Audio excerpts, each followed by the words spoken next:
लोकसभा चुनाव के लिए दूसरे चरण के मतदान के बीच पीएम नरेंद्र मोदी ने पश्चिम बंगाल के मालदा में चुनावी सभा को संबोधित किया। इस दौरान उन्होंने टीएमसी और कांग्रेस की नीतियों पर भी सवाल खड़े किए। पीएम ने कहा कि दोनों राजनीतिक दल आपसी सहमति का दिखावा करते हैं। उन्होंने कहा कि पिछले 10 वर्षों के अंदर केंद्र सरकार की तरफ से कई योजनाएं चलाई गई है, जिसका फायदा पश्चिम बंगाल की जनता को नहीं मिला, क्योंकि राज्य सरकार ने केंद्र सरकार की योजनाओं को पश्चिम बंगाल में लागू नहीं होने दिया।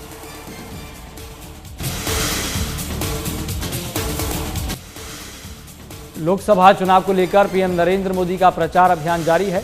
दूसरे चरण के मतदान के बीच पीएम मोदी ने बिहार के अररिया में जनसभा को संबोधित किया और बीजेपी प्रत्याशी के लिए जनता से वोट की अपील की। पीएम मोदी ने अपने संबोधन में कांग्रेस और आरजेडी पर भी वार किया। पीएम मोदी ने कहा कि पिछले 10 वर्षों से देश में तेज गति से विकास के काम हो रहे हैं और भारत के विकास की चर्चा दुनिया भर में हो रही है।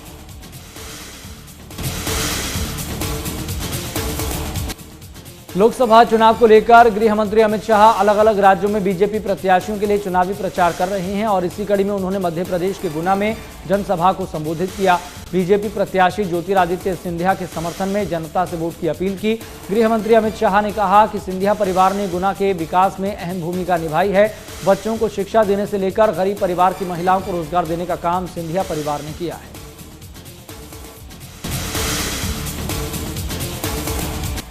बीजेपी के राष्ट्रीय अध्यक्ष जेपी नड्डा ने एक बार फिर विपक्ष पर जुबानी वार किया। जेपी नड्डा ने कहा कि कांग्रेस और विपक्षी गठबंधन का छिपा हुआ एजेंडा एससी, एसटी और ओबीसी के अधिकारों को छीनना है। पीएम नरेंद्र मोदी कहते हैं कि देश के संसाधनों पर पहला हक गरीब लोगों का है। इसके साथ ही जेपी नड्डा ने कहा कि कांग्रेस को एससी, एसटी और ओबीसी से नफरत है, क्योंकि देश में अधिकांश आबादी उनमें शामिल है और ये कांग्रेस पार्टी का घोषणा पत्र है।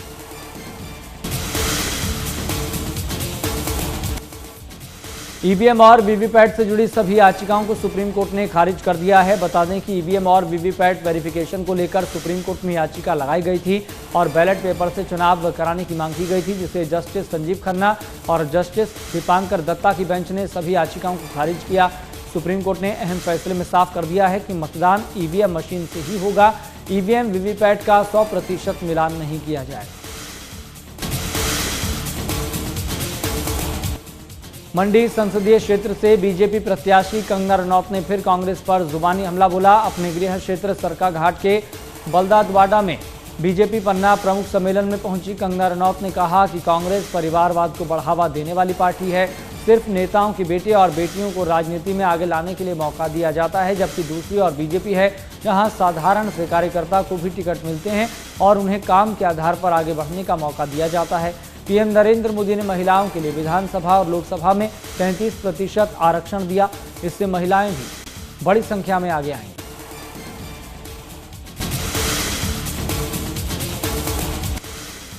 मंडी में कांग्रेस कार्यकर्ता सम्मेलन का भी आयोजन किया गया, जिसमें मंडी से कांग्रेस उम्मीदवार विक्रमादित्य सिंह शामिल हुए। कार्यक्रम को संबोधित करते हुए विक्रमादित्य सिंह ने कहा कि जयराम ठाकुर ने मंडी जिले में दोगली राजनीति कर रहे हैं, लोगों की आवाज को दबाने की कोशिश की जा रही है। उन्होंने कहा कि इस प्रकार की दोहरी राजनीति को कांग्रेस सहन करने वाली नहीं है।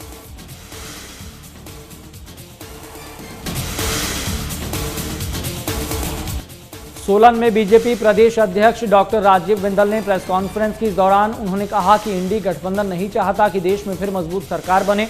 कांग्रेस पार्टी का लक्ष्य है कि कई पार्टियों के कुछ सांसदों को इकट्ठा कर अस्थिर सरकार बनाई जाए और फिर 6 महीने और 1 साल में उसे हटाना और दूसरा प्रधानमंत्री बनाना। कांग्रेस ने यही काम पहले किया, जिसके चलते देश को अस्थिरता के दौर से गुजरना पड़ा।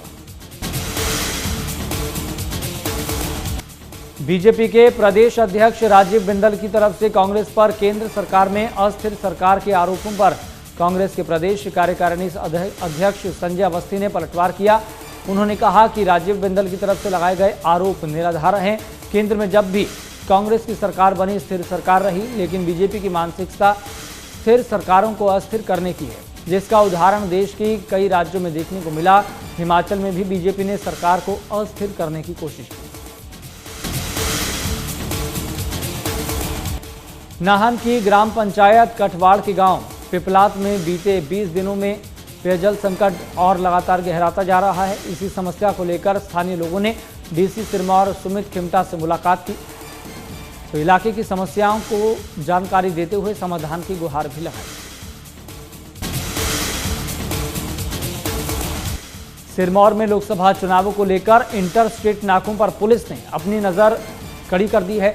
हर आने जाने वाले वाहनों की चेकिंग की जा रही है। इसके साथ ही सुरक्षा को ध्यान में रखते हुए जिले के सभी लाइसेंस धारकों को हथियार जमा करवाने के जरूरी दिशा निर्देश भी जारी किए गए हैं।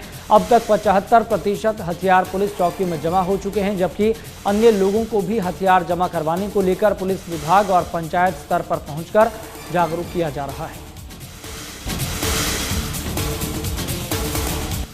आरएलडी प्रमुख जयंत चौधरी ने मथुरा में अपनी पत्नी चारू चौधरी के साथ वोटिंग की। इस दौरान पत्रकारों से बातचीत करते हुए उन्होंने एनडीए की जीत का दावा किया।